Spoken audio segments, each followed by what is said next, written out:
This week, the Trump administration authorized a $20 billion financial lifeline for Argentina as it faces a deepening economic crisis. But the justification of the deal has raised major questions and criticism about its merits. John Yang helps to break it down.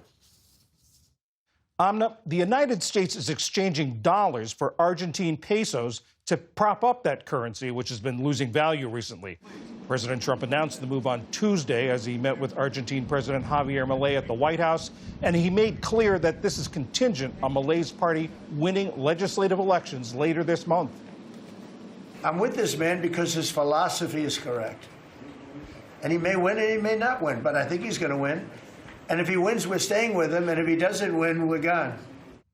In addition, Treasury Secretary Scott Bessent has said the administration is trying to secure an additional $20 billion for Argentina through private banks and sovereign wealth funds.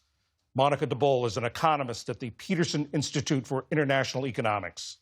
Monica, first of all, what's going on in Argentina that makes this necessary or they're trying to react to? So Argentina is facing the kind of problem that it usually faces. It's an economy that functions with both the peso and the dollar. So Argentina is a partially dollarized economy. It uses the dollar as if it were its own currency. And oftentimes what happens is that they run into a shortage of dollars. So whenever they run out of dollars, they fall into crisis, which is what's happening now. And the U.S. is stepping in to provide the dollars that Argentina needs. But as you say, this happens periodically. This isn't going to fix it, is it? No, it's not going to fix it because the underlying problem that Argentina has is precisely the fact that it uses two currencies rather than one. So they have their own currency, but they also use the dollar. And that's what always trips them up. So whenever there is a shock of confidence in the system, whether because of some domestic problem that popped up or because of an external or international problem, they run out of dollars, they fall into trouble, and then somebody has to step in to rescue them. That somebody has usually been the International Monetary Fund, but as we've seen in the past few weeks, now we have the United States stepping in as well. Is there a danger here of this crisis spreading through the region that the administration is trying to stop, or what's at risk here? So that's a very good question because the answer is no.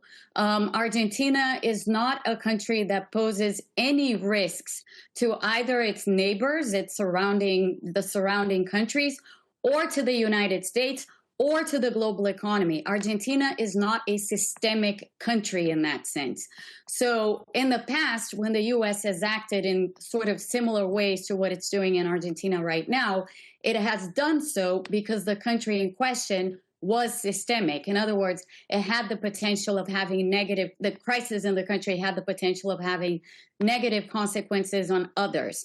But this is not the case with Argentina right now. So there is no real economic rationale for the United States to be stepping in and doing this at this juncture. No economic rationale. The president said this is contingent on President Milei's party winning the legislative elections later this year. What is the president trying to advance? What interests is he trying to advance by doing this?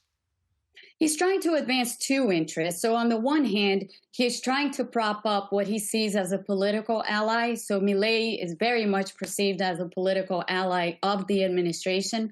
So there's an interest in keeping him in power and keeping him in office. He still has 2 years to go as president of Argentina. And the other driving motive here is geopolitical because China is very much involved in Argentina. It is actually very much involved in the region as a whole. Argentina has a lot of lithium reserves. It also has a lot of rare earths reserves. So there is an interest, a geopolitical interest on the part of the U.S. in sort of confronting China, so to speak, in the region. So I see this move by the administration as being completely geopolitical and political in nature, not economic at all. You mentioned China. A lot of soybean farmers in the Midwest are angry because China stopped buying their product because of the trade war and is buying soybeans from Argentina. They see them that this is a lifeline being thrown to a competitor. What do you say to that? Yeah, it is problematic because that is happening. China has stopped buying soybeans from the United States. It's buying soy from Argentina and from Brazil, Brazil is the largest producer in the region. But Argentina also produces a lot of grains and a lot of soybeans. And China is just stepped up its purchases of these products from both countries, but notably in our case here, Argentina. So yes, U.S. farmers have very much a right to be angry at this situation. You say there's no economic reason why the government has to do this. The United States has to do this. Is there a risk to the United States by doing this?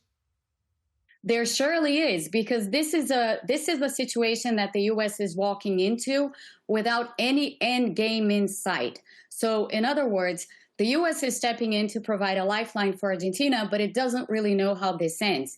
And with Argentina, the story usually goes like this. You lend to them, they usually don't pay back. So you face a situation, this is what's been going on with the IMF for the past 20-something years.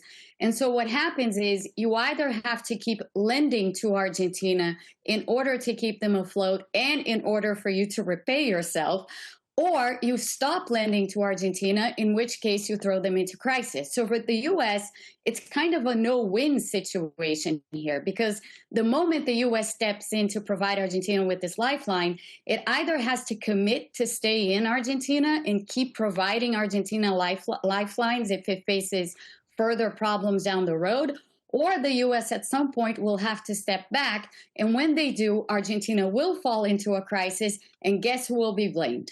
The U.S. Monica DeBoll, the Pearson Institute for International Economics. Thank you very much. Thank you.